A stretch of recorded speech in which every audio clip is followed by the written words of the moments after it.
ச்சே, என்ன வாழ்க்கை இப்படி போயிட்டுருக்கு, நல்லாவே இல்லையே. வறுமை காரணமாக கணவன் பக்கம் ஒரு பக்கம், குழந்தைகள் ஒரு பக்கம், நான் ஒரு பக்கம் இருக்க வேண்டியது இருக்குது. என்ன செய்ய முடியும்? ஒரு பெண்ணால் ஏதாவது செஞ்சு சாதிக்கணுமே. அதுக்கு என்ன செய்கிறது? எனக்கு எது வரும்?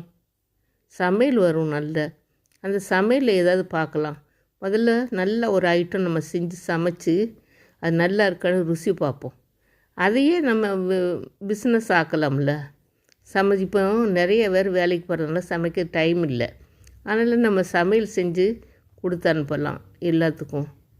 பாருங்கள், இந்த ஷாப்பில் வாங்க வாங்க எல்லோரும் வாங்க, நல்ல ருசியான ஐட்டங்கள் இருக்குது, சாப்பிடுங்க, ருசி பாருங்கள், மறுபடியும் வாங்க. பாருங்கள், நான் ஊறுகாய் தயாரிச்சிருக்கேன். இந்த ஊறுகாய் ரொம்ப நல்லாயிருக்கும்.